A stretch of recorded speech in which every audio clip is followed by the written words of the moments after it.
এক ছোট্ট গ্রামে বাস করতেন দুই অভাগী বাপ-মাহারা মেয়ে তাদের ঠাকুমার সাথে, লক্ষ্মী আর পূজা। লক্ষ্মী পূজার বাবা-মা মারা যায় ডেঙ্গু ম্যালেরিয়াতে। তারপর থেকেই তার দুজনকে আগলে বেঁচে রয়েছে তাদের ঠাকুমা। পূজা প্রতিদিন ঘরের সংসারে সমস্ত কাজটা করে। আগে তার ঠাকুমা সমস্ত কাজ করত, তবে পূজা এখন তার ঠাকুমাকে ঘরের কোনো কাজ করতে দেয় না, কারণ ঠাকুমার এখন বয়স হয়েছে। লক্ষ্মী প্রতিদিন সবার আগে ঘুম থেকে উঠে নদীতে জল আনতে যায়, তারপরে বাড়ি ফিরে এসে বাড়ির আর বাকি কাজগুলো সে নিজে হাতে সারে। ও ঠাম্মা, ঠাম্মা, আজ আমি স্কুলে যাব না। দিদি গেছে জল আনতে, এলে তুমি বলে দিও। আজ আমি কিছুতেই স্কুল যাব না। আজকে শুধু বাড়িতে থাকবো, তোমাদের সাথে গল্প করব। তুমি এলে দিদিকে বলো না আমাকে বকতে না, স্কুলে পাঠাতে না আজকে। আচ্ছা ঠিক আছে, তোর দিদি এলে আমি বলে দেব। তবে শোন, শুধু আজকে দিনটাই কিন্তু। হ্যাঁ গো ঠাম্মা, শুধু আজকে দিনটা। তুমি আজকে দিনটাই শুধু ম্যানেজ করে নিও। তুমি আমার বেস্ট ঠাম্মা, অনেক ভালোবাসি তোমায়। হয়েছে হয়েছে, পাকা বুড়ি একটা। আর ভালোবাসি করে খোশামতি করতে হবে না। এইবার বই নিয়ে পড়তে বস বাড়িতে। আমি দেখি তোর দিদি কত দূর, এখনো এলো না মেয়েটা। পূজা জানতো তার ঠাকুমার কাছে কোনো কিছু আবদার করলে তার ঠাকুমা সেটা ফিরিয়ে দেবেন না, তাই পূজা বেশি আবদার তার ঠাকুমার কাছেই রাখত। তবে লক্ষ্মীও পূজাকে প্রচণ্ড ভালোবাসে। এরপর লক্ষ্মী জল নিয়ে বাড়ি ফিরে আসে। হ্যাঁ রে লক্ষ্মী মা, তোকে কতবার বলেছি আমাকে তুই সকালবেলা ডেকে দিস। এখন যে কি হয়েছে আমার বুঝি না, ঘুম থেকে উঠতে বড্ড দেরি হয়ে যায়। তুই অনেক কষ্ট করিস আমার জন্য। ঠাকুমা, এমন করে বলো না। তুমি কি আমাদের জন্য কম করেছো? সেই ছোট্টবেলায় বাম্মাকে হারিয়েছি, তারপর থেকে তুমি আমাদের মানুষ করেছো। তুমি তো আমাদের জন্য অনেক গো।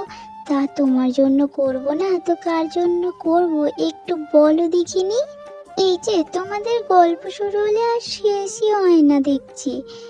আমার জন্য কি কিছু রান্না করবে? বড্ড খিদে পেয়েছে যে আমার, পেটের মধ্যে ইঁদুর দৌড়াদৌড়ি করছে। এই যে এলেন পাকা বুড়ি একটা, চলো দেখি রান্নাঘরে, তোমার কত খিদে পেয়েছে, গিয়ে দেখি। ও ঠাম্মা, ঠাম্মা, কাল রাত্রে যে গল্পটা শোনাতে শোনাতে ঘুমিয়ে গেছিলে, ওইটা আর একবার শোনাও না গো। ওই গল্পটা? ও ওই গল্পটা, আচ্ছা বলি, শুনতে হবে। ওই রাজাটা দুষ্ট বদমাস ছিল একটা। তারপরে গল্প শেষ করতে করতে লক্ষ্মীরও রান্না হয়ে যায়। গল্প শুনে পেট ভরাতে হবে না। নে দেখি এবার খাবারটা খেয়ে নে। গরম গরম ডাল ভাত করেছি, ডালে আবার একটু শাকও দিয়েছি। তাড়াতাড়ি খেয়ে নাও ঠাকুমা, তুমিও খেয়ে নাও তাড়াতাড়ি। তোমাকে যে আবার ওষুধও খেতে হবে। তুইও তো আমাদের সাথে একসাথে বসে খেয়ে নিবি, আর দেরি করছিস কেন রে মা? খেয়ে নে তুইও আমাদের সাথে।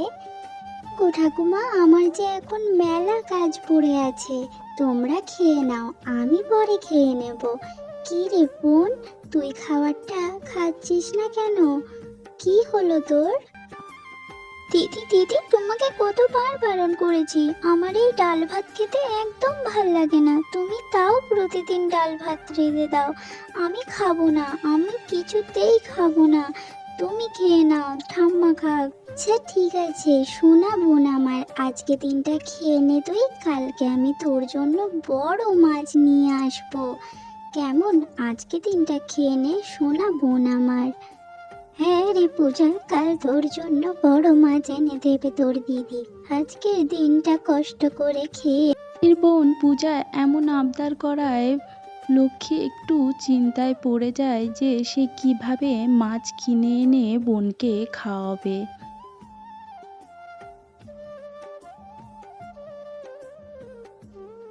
হ্যাঁ রে মা লক্ষ্মী, কি হয়েছে তোর? কাল রাতেও ঠিক করে ঘুমোতে পারিসনি, আজ সকালে এখনো আলো ফোটেনি ঠিকঠাক, এখানে এসে বসে আছিস। কি এত চিন্তা করছিস রে মা? ও ঠাকুমা, তুমি তো জানো কাল বোনটাকে খুব আশা করে বলেছিলাম যে ওকে মাছ কিনে এনে খাওয়াবো, কিন্তু আমার কাছে যে কোনো টাকা পয়সা নেই। কিভাবে বোনটাকে মাছ কিনে এনে খাওয়াই বলো দেখিনি? রে মা, টাকা না থাকলে তো মাছ কিনতে পারবি না। তুই এক কাজ কর, উত্তরের জঙ্গলে যা, ওখানে কিছু বন ফুল তুলে নিয়ে আয়, নিয়ে এসে বাজারে বেচে দে।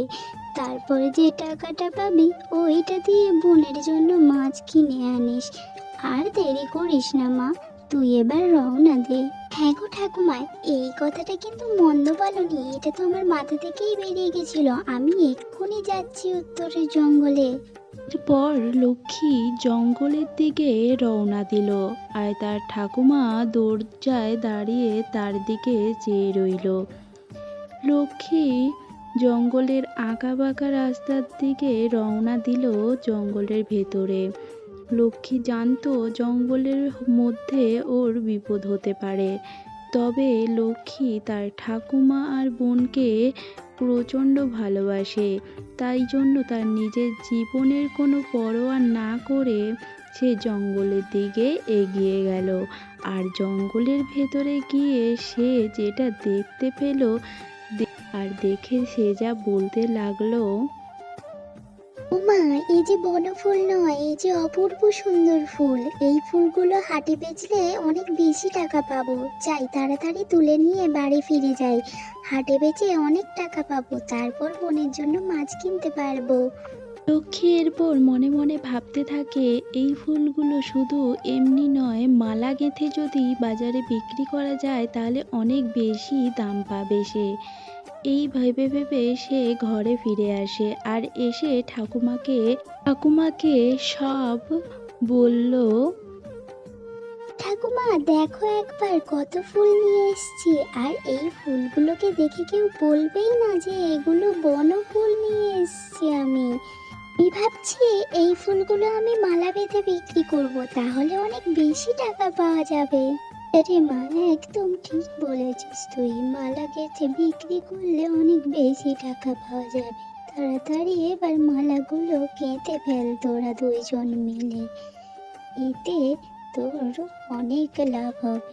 এরপর লক্ষ্মী একটা একটা করে মালা গাঁথা শুরু করে, আর লক্ষ্মীর বোন পূজা লক্ষ্মীকে সাহায্য করে একটা একটা ফুল এগিয়ে দিয়ে। এরপর লক্ষ্মী মালাগুলো সুন্দর করে গেঁথে গ্রামের জমিদার বাড়িতে আর গ্রামের হাটে বেচে দেয়। ফুলগুলো বেচে যা লাভ হয় সেই টাকা দিয়ে তার বোনের জন্য সে মাছ আর বাড়ির সংসারে যাবতীয় জিনিসপত্র নিয়ে বাড়ির দিকে ফেরে। না দিদি, এখনো পর্যন্ত বাড়ি এলো না, সেই কোন সকালে বেরিয়েছিল, কখন আসবে দিদি? আর ভাল লাগছে না আমার। হ্যাঁ রে মা, তুই একটু শান্ত হয়ে বস না, দেখ দিদি চলে আসবে, ওই দেখ দিদি আসছে মনে হয় দূরে, তাকিয়ে দেখ দিদি। ঠাম্মা দেখো দেখো, দিদি আসছে, কি মজা কি মজা, দিদি আসছে ঠাম্মা, দেখো দুই হাতে আবার ব্যাগও আছে দিদি। লক্ষ্মী সারাদিন মালা বেচে যা টাকা পেয়েছিল সেই টাকায় সংসারের কিছু বাজার আর সাথে একটা বড় মাছ নিয়ে এলো তার বোনের জন্য। সে তার বোনের কথা রাখতে পেরে খুব খুশি হয়েছে।